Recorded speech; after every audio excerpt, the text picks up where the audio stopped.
तो आज की ये कहानी है दिल्ली की एक कॉलोनी की।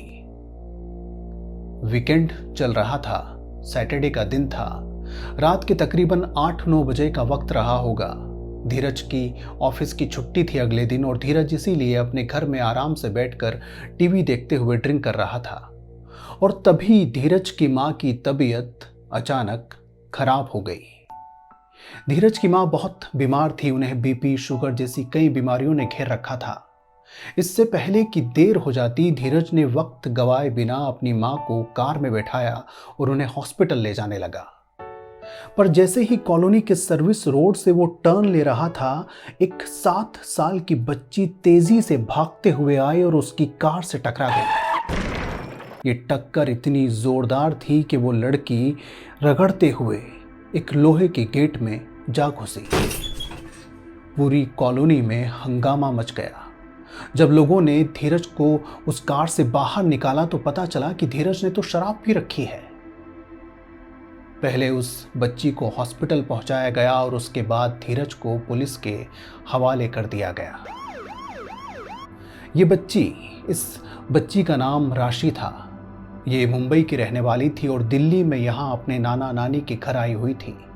जैसे ही उसके पेरेंट्स को पता चला कि उनकी बेटी का एक्सीडेंट हो गया है, वो मुंबई से दिल्ली की ओर रवाना हो गए। उस दिन धीरज अपनी मां को हॉस्पिटल नहीं ले जा सका और उसी रात धीरज की मां चल बसी। धीरज की मां के गुजर जाने के बाद धीरज के साइड की स्टोरी सामने आई।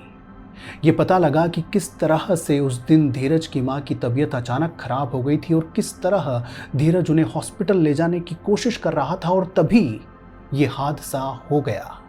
इस हादसे की सीसीटीवी फुटेज देखने के बाद पता चला कि धीरज की गाड़ी पूरी तरह से कंट्रोल में थी, लेकिन वो बच्ची कुछ इस तरह से भागते हुए उस गाड़ी के सामने आ गई कि इस हादसे को रोक पाना बड़ा मुश्किल था। लेकिन पुलिस के लिए ये सारी बातें बेकार थी, क्योंकि धीरज शराब पीकर गाड़ी चला रहा था और उसकी वजह से आज एक 7 साल की बच्ची आईसीयू में थी। लेकिन जैसे जैसे धीरज के साइड की स्टोरी फैलती गई, जैसे जैसे ये सीसीटीवी फुटेज लोगों तक पहुंचता गया, उस कॉलोनी के कुछ लोग धीरज के सपोर्ट में आ गए। और जब पुलिस ने ये देखा तो उसका रवैया भी धीरज के लिए नरम पड़ने लगा। पुलिस ने धीरज से कहा कि अगर उस बच्ची के पेरेंट्स एफआईआर वापस लेते हैं तो हो सकता है कि उसे इस केस में थोड़ी नरमी मिल जाए, थोड़ी राहत मिल जाए। धीरज भी उस बच्ची के पेरेंट्स से मिलना चाहता था। धीरज भी उनसे मिलकर माफी मांगना चाहता था। धीरज भी ये चाहता था कि वो उस बच्ची के इलाज का खर्चा खुद उठाए। इसलिए काफ़ी मन्नतें करने के बाद, काफ़ी रिक्वेस्ट करने के बाद उस बच्ची के पेरेंट्स उससे मिलने को तैयार हुए। धीरज पुलिस स्टेशन में एक बेंच पर बैठा हुआ था और तभी उसे अपनी तरफ एक जाना पहचाना चेहरा आते हुए दिखाई दिया। ये जाना पहचाना चेहरा संजय का था। संजय बोर्डिंग स्कूल में धीरज का सीनियर था। जब संजय धीरज के करीब पहुंचा तो उसने भी धीरज को पहचान लिया और धीरज को पहचानते ही वो उससे एक कदम पीछे हट गया।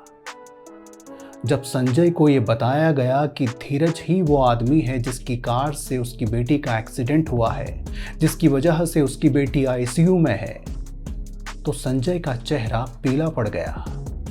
वो फूट फूट कर रोने लगा। वो धीरज के सामने हाथ जोड़कर खड़ा हो गया और उससे माफी मांगने लगा। वो धीरज के पैरों में गिर गया और उससे जोर जोर से रोकर माफी मांगने लगा। हर कोई ये देखकर हैरान था कि संजय धीरज से क्यों माफी मांग रहा है, जबकि धीरज ने उसकी बेटी का एक्सीडेंट किया है। संजय को इतनी बुरी तरह से रोते बिलखते देख धीरज की आंखों में भी आंसू आ गए, पर धीरज ऐसे खड़ा रहा जैसे वो संजय से नाराज था। धीरज ऐसे खड़ा रहा जैसे वो संजय से अब भी किसी बात पर गुस्सा था। कुछ देर के बाद धीरज ने बताया कि संजय उसके बोर्डिंग स्कूल में उसका सीनियर था और अक्सर संजय बच्चों को परेशान करने के लिए, बच्चों को ट्रबल करने के लिए शराब पिला दिया करता था। वो इस तरह से बच्चों को पनिश करता था, परेशान करता था और इन सब बातों में उसे मज़ा आता था। लेकिन उसके इसी मज़े की वजह से, उसकी इन्हीं आदतों की वजह से कुछ बच्चों को नशा करने की आदत पड़ चुकी थी। कुछ बच्चों को शराब पीते रहने की आदत पड़ चुकी थी और उन्हीं में से धीरज भी एक था।